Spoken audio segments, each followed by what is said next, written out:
what's up, guys? Welcome back to Whiskey Dixon. I'm Sugarbear. Troy. And today we are drinking Monkey Shoulder blended malt Scotch whiskey. Okay. It's a pretty hyped whiskey at one point. I remember a lot of the other YouTube channels who shall not be mentioned, shall not be named, kind of voted this as like the overall best value whiskey you can get. Right. And to be honest, it's good. Yeah. I disagree. I think there are better things in this price point, but for like a commonly available all malt blend, I guess I see where they're coming from. It's just a little boring to me, but let's dig in. This is me kind of revisiting it. I bought this a few years ago. Haven't tried it since, but I figured, what the hell. Comes from the Grant family estate in Dufftown, Scotland, where it's 3 distilleries on one property that all surround this old castle. So you have Glenfiddich, Balvenie, and then Kininvie, which is the littler one that's not as well known. That was built in like the 90s. So it's not a real old distillery. They purposely made that distillery to provide more malt for blends such as this. And what's interesting, on the nose, do you get banana? Yeah, definitely. So that banana note is 100% from Kininvie whiskey. I tried a single malt Kininvie when I was at Glenfiddich a few years ago, and I remember so distinctly being like, wow, this is like the only Scotch I've ever really smelled and tasted a lot of banana in. And you totally get that here, because I believe that most of this is Kininvie malt. What is this, a pot-stilled Scotch? I know, right? I hadn't smelled that since. I was like, it's kind of reminiscent of like, Irish pot still. So 43%, which that part I like. Batch number 27. I don't know if the number ever changes. I feel like all of them say that. And the name comes from a condition where the guys who would shovel the malt in the warehouses to turn it over to dry it would do it so much that they get like a hunchback and like their shoulder would get kind of fucked up. So Monkey shoulder. They call it monkey shoulder. It's like tennis elbow. You know, it's a condition specific to people working in the whiskey industry, which is kind of cool. All right. But yeah, so on the nose, banana. A lot of banana. Malt, also, as dumb as that sounds, malty. like just straight up like sweet barley, nutty.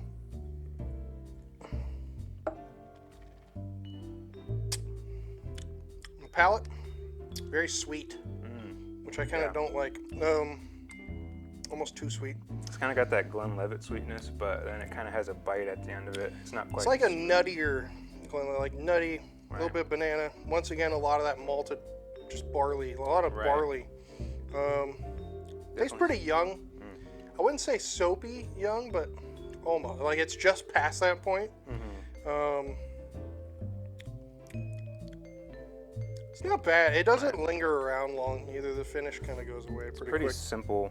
Yeah, it's banana. It's a very simple whiskey.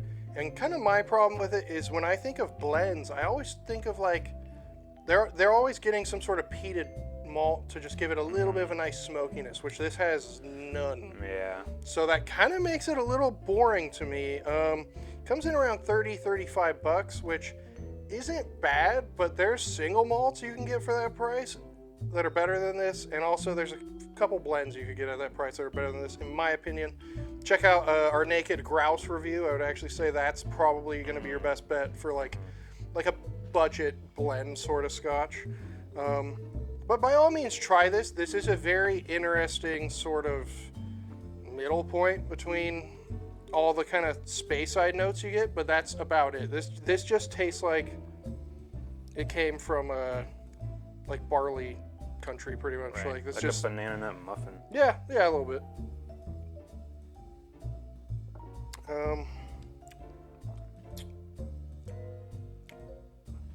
I was getting some vanilla, but I think that's hint, the banana. Little vanilla. Yeah. A lot of banana. There's a fruit note I'm actually trying to pinpoint. I can't seem to. Like, not apple. Like apricot, maybe? Maybe. Like dried. Yeah, maybe dried apricot. Like, it's like the smallest hint. Yeah.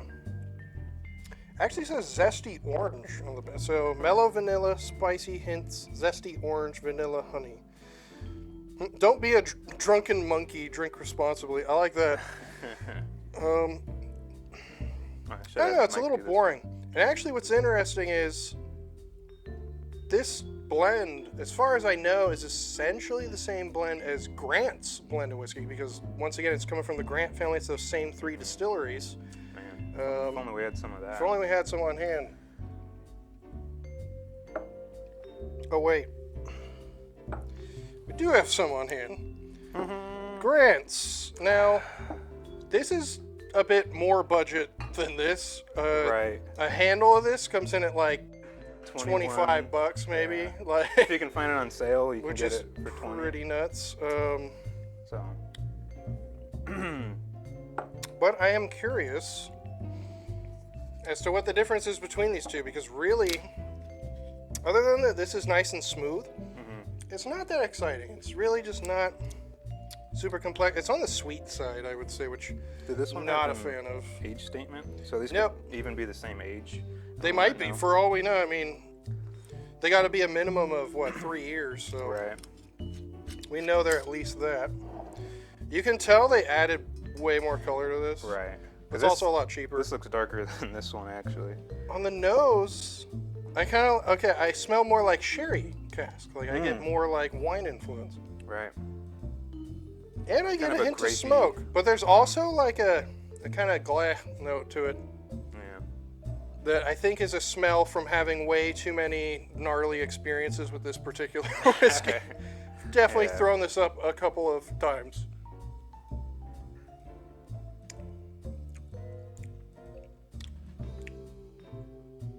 Okay, it's thinner, Much thinner. It goes but away. it's kind of more interesting to me because there's a hint of smoke going on here. Right. It was not in. Kind of has a syrupy mouthfeel to it. I think that's in large part the caramel color. And there's grain whiskey in it, which that's the thing I'm confused about.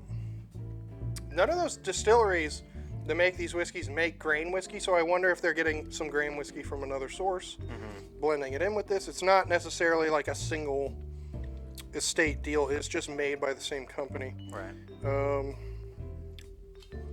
To be honest, for the price, like, I feel like there's not a huge difference between them. Although flavor-wise, there's more sherry here, and there's more a hint of smoke. There's a nice like little hint of smoke, which there's none whatsoever in the monkey shoulder.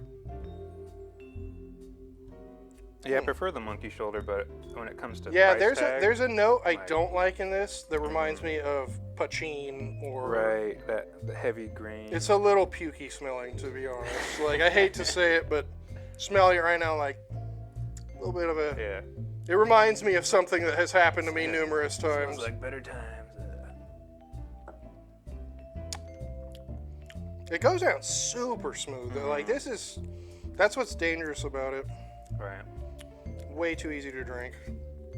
Good budget Scotch. I mean, really, all in all, not a crazy difference between these two. This is a bit better, but for the price, this is hilarious. I just like the monkey shoulder a little more because it has the burn that lets you know you're drinking a whiskey. True. This is like. It's like vodka almost. Yeah. But I wouldn't say like vodka, but yeah, it's just kind of. flavor. It's thin. It's thin. Thin. I mean, yeah. It depends on what kind of a work day you had. If you're rewarding yourself, you want to get this. If you had a shitty day at work, you can grab this.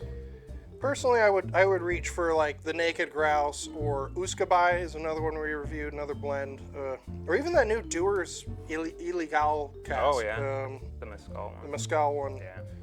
I would go with all those over these right now, to be honest. Yeah. Too much experience with this one. Yeah. We've had some fun with Grant's. Yeah. And Monkey Shoulder, not quite as much, because I remember having it and being like, meh. And then once again, I'm not like super impressed, but I'm a big fan of like Balvenie and Glenfiddich and Kinninvie. Like, Kinninvie's single malts are amazing, actually. I had like a 17-year Kinninvie is amazing, but yeah, Monkey Shoulder, it's fine.